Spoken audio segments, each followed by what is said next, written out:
आपको नमक के खत्म होने की उड़ती अफवाह याद है, या फिर कोरोना में गायब होते हुए ऑक्सीजन सिलेंडर? छोड़िए, वो नहीं याद होगा तो अब सिलेंडर के फर्जी गोदामों पर पड़ते छापे तो पता ही होंगे। पेट्रोल पंप पर ड्रम टेंट के बर्तन, जनरेटर और बोतल, पीपा लेकर पहुंचते लोग तो दिख ही गए होंगे। ये भी देखा होगा कि एक दिन सबने इतना तेल खरीद लिया कि अगले दिन पेट्रोल पंप सूने हो गए हैं। ये भी देखा होगा कि जिस दिन पेट्रोल पर गाड़ियों की लाइनें लगी थी, वहां दूसरे दिन कर्मचारी खाली बैठे हुए हैं। आखिर हम ऐसे क्यों हैं? क्यों हम किसी भी बात को सुनकर सब कुछ अपने घर में भरने चल देते हैं? क्यों हम पंप पर कटोरी चम्मच लेकर पहुंच जाते हैं? क्यों हम मेट्रो में सीटें होते हुए भी दूसरे को धक्का मारकर लाइन तोड़ते हैं और फिर जाकर खड़े हो जाते हैं? क्यों हम सेफ नौकरी तलाशते हैं, बिजनेस रिस्क नहीं लेना चाहते? क्या हम इंडियंस सही में इतने बुरे हैं या फिर लालची हैं? आखिर दानियों के देश में ऐसी स्थिति क्यों आई? क्या है ये माइंडसेट? तो सबसे पहले ये लाइन सुनिए, हम बुरे लोग नहीं हैं, हमारी परिस्थितियों ने हमें ऐसा बना दिया है। हमारी परिस्थितियां हमें सेल्फिश बना चुकी हैं और हम क्राइसिस के समय अपने से आगे कुछ सोच ही नहीं पाते हैं। सामान्य समय में भी हम सेफ होकर चलना चाहते हैं। आपके मन में सवाल होगा कि आखिर ऐसी कौन सी परिस्थितियां हैं जो हमें सेल्फिश बनाती हैं? ऐसा क्या ट्रॉमा है जो हमें लाइनें तोड़ने पर मजबूर करता है? ये जानने के लिए मैं आपको आज से लगभग 4 दशक पीछे लेकर चलती हूँ। ईयर 1983 अप्रैल महीने में मारुति सुजुकी ने अपनी पहली गाड़ी 800 के लिए बुकिंग ओपन की थी। 14 दिसंबर 1983 को पहली गाड़ी की डिलीवरी हुई। लेकिन आपको पता है इस बीच कितनी गाड़ियों की बुकिंग हो चुकी थी? लगभग 40,000। यस, आज से 4 दशक पहले आज के मुकाबले लगभग 1/20 की इकोनॉमी वाले भारत में 8 महीने में 40,000 गाड़ियों की बुकिंग हो चुकी थी। आपके मन में फिर एक सवाल आया होगा कि मैं स्कार्सिटी माइंडसेट के बीच मारुति 800 की बुकिंग क्यों समझा रही हूँ। बताती हूँ। जिस समय मारुति को 40,000 बुकिंग मिली थी, उस समय पूरे देश में एम्बेसडर, फिएट पद्मिनी और बाकी गाड़ियों की टोटल मैन्युफैक्चरिंग कैपेसिटी ही 20,000 यूनिट थी। गाड़ियां ब्लैक में बिकती थी, यानी आप जितने की एम्बेसडर आज खरीदते उससे महंगे उसे 1 महीने बाद बेच सकते थे, क्योंकि चीजें थी ही नहीं। लोग गाड़ियां खरीदने को तैयार थे लेकिन गाड़ियां ही नहीं थी। और जब कोई चीज जरूरत से कम होती तो क्या होता है? तो होती है काला बाजारी, तो होती है जमाखोरी। अब जिसके पास ये कार आ जाती तो वो या तो बेचता ही नहीं या उसके लिए प्रीमियम लेता। अगर किसी का जुगाड़ लग जाता तो एक की जगह 2 गाड़ियां खरीदता और मुनाफा कमाता। यानी लोग या तो चीजें पाते नहीं या जब मिल जाती है तो उसकी जमाखोरी की सोचते हैं। इससे भी बड़ा उदाहरण है हमारा बजाज चेतक स्कूटर इस देश का शायद सबसे ज्यादा नॉस्टैल्जिया वाला ब्रांड है। फॉर्मल कपड़ों में बजाज चेतक चला रहा एक पुरुष, साड़ी पहने पीछे बैठी महिला और स्कूटर के हैंडल और सीट के बीच खड़ा बालक भारतीय मिडिल क्लास की पहचान हुआ करता था। लेकिन आपको पता है कि 1972 में लॉन्च हुए इस चेतक पर 10 साल की वेटिंग थी। यानी मैं अगर अपनी जवानी के दिनों में स्कूटर बुक करती तो शायद अपनी शादी के 2-4 साल बाद वो स्कूटर पा पाती। और ये बात किसी वायरल व्हाट्सएप मैसेज या फिर फेसबुक पोस्ट से नहीं बता रही हूँ, बल्कि ये दशकों से ऑटोमोबाइल सेक्टर पर लिखने वाली पत्रिका ऑटोकार को दिए एक इंटरव्यू में बजाज ऑटो के संस्थापक राहुल बजाज ने खुद बोली थी। और स्कूटर कार तो फिर भी बड़ी चीजें हैं। इस देश में चीनी, सीमेंट, खाद ऐसी छोटी छोटी चीजों के लिए भी डीएम के दफ्तर से अनुमति लेनी पड़ती थी।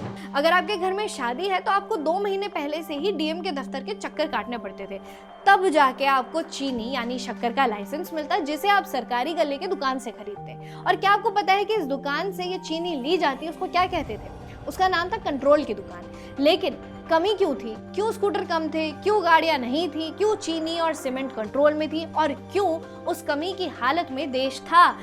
क्यों स्कूटर इतने नहीं बनते थे कि सभी तुरंत यानी ऑफ द शेल्फ उसको खरीद पाए? क्यों चीनी किराने की दुकान पर इफरात में अवेलेबल नहीं होती थी? क्यों सीमेंट के ट्रक हर बिल्डिंग मटेरियल की दुकान के बाहर नहीं थे? इसका आंसर एक ही है, वो है लाइसेंस राज।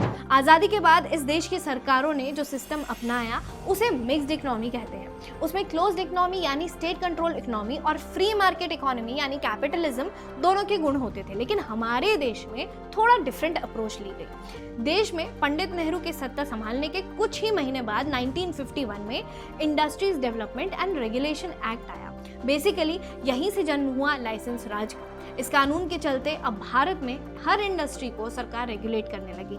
मतलब कौन सी कंपनी कितना माल बनाएगी, कितना माल बेचेगी, कितना प्राइस रखेगी, इन सब का कोटा सरकार तय करने लगी थी। लेकिन मामला लाइसेंस तक लिमिटेड रहता तो गनीमत थी।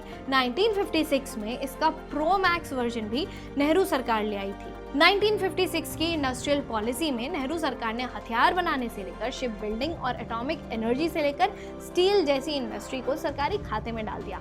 1956 की इस पॉलिसी के चलते अब प्राइवेट सेक्टर इन इंडस्ट्री में कदम भी नहीं रख सकता था। ज्यादातर कोर इंडस्ट्रीज यानी जिनके माल की जरूरत दूसरे गुड्स बनाने के लिए होती थी, उन्हें सरकार कंट्रोल करने लगी और उनका प्रोडक्शन सीमित कर दिया गया। इसके साथ ही कुछ ही कंपनीज को सामान बनाने की परमिशन दी गई। जैसे बजाज स्कूटर्स का ही उदाहरण ले लीजिए। 1979 में संसद में पूछे गए एक सवाल के जवाब में केंद्र सरकार ने खुद कहा था कि देश में स्कूटर्स की सालाना डिमांड लगभग 2.25 लाख है और ये 1982 तक 3 लाख पार कर जाएगी। इसी जवाब में सरकार ने कहा कि हाँ, बजाज के स्कूटर्स की डिमांड काफ़ी ज़्यादा है और फिर उसी ने ये बताया कि बजाज को 80,000 स्कूटर और 3 व्हीलर बनाने का परमिट दिया जाएगा। तो आप सोचिए कि सरकार को डिमांड भी पता थी और परमिट का नंबर भी पता था।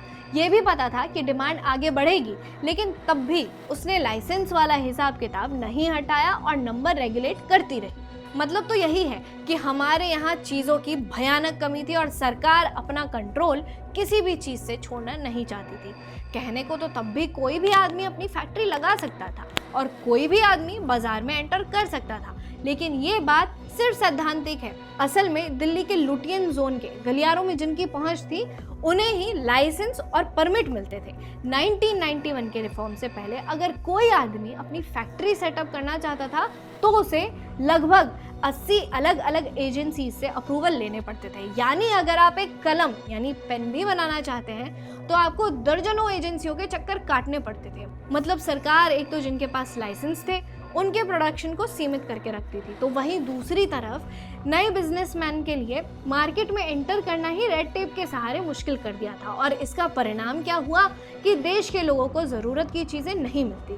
जब चीज़ें नहीं मिली तो उसका क्राइसिस हुआ। जब क्राइसिस हुआ तो इन चीज़ों की कालाबाजारी हुई, एक समांतर मार्केट क्रिएट हो गया, जैसा आज हम सिलेंडर्स के संबंध में देख रहे हैं। दूसरा, जब कालाबाजारी हुई और कमी रही तो लोगों में सदैव पैनिक के विचार रहने लगे। मतलब हर समय आदमी को हर नई स्कूटर, हर नई गाड़ी, अगली सीमेंट की बोरी, अगली चीनी की बोरी और हर चीज़ की चिंता सताने लगी। उसे पता होता था कि लाइन तोड़कर अगर वो चीज़ हथिया नहीं लेगा तो वंचित रह जाएगा। उसे पता था कि अगर उसे मौका मिलेगा तो इस आपदा का अवसर उठा के वो ज़रूरत से ज़्यादा इकट्ठा करेगा। कई लोगों ने इस कमी को मार्केट में कन्वर्ट किया और उसी तरह जमाखोरी करने लगे, जैसे आज हम डीजल पेट्रोल के मामले में देख रहे हैं। जब परमिट राज के चक्कर में देश में सरकारें सबको रोजगार नहीं दे पाई तो ये भी हुआ कि लोग सरकारी नौकरी को सबसे सेफ ऑप्शन मानने लगे। और उसका उदाहरण मैं आपको अब देती हूँ। मुंबई में जैसे सिटी एक्सपैंड हुई वैसे वैसे रेलवे का लोकल नेटवर्क एक्सपैंड नहीं हो पाया। इसकी वजह से लोग ट्रेनों पर लटक कर जाने लगे थे। सरकार ने दशकों तक मुंबई को कोई ऑल्टरनेट नेटवर्क नहीं दिया और इस लटक कर जाने और पटरियों पर मौत को स्पिरिट ऑफ मुंबई का नाम दे दिया गया।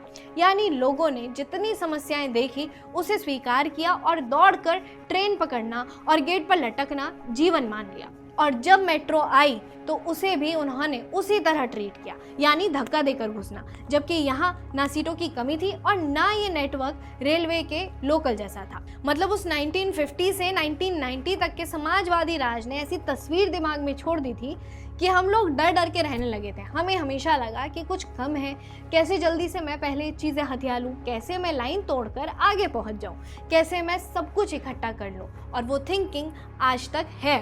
और कांग्रेस की क्या ही बात करनी। कांग्रेस को जिन अंग्रेज़ों ने खड़ा किया उन्होंने भी भारतीयों को कम नहीं सताया। उनके समय में इतने अकाल पड़े, इतनी मौतें हुई कि लोग खाने के नाम पर खौफ खाने लगे। कभी जिन भारतीय किसानों के घर पर अन्न भरे रहते थे उनके दालान सूने रहने लगे, चाहे मौसम खराब हो या फसल खराब हो गई हो। अंग्रेज अपना लगान यानी अनाज वसूल ही लेते थे।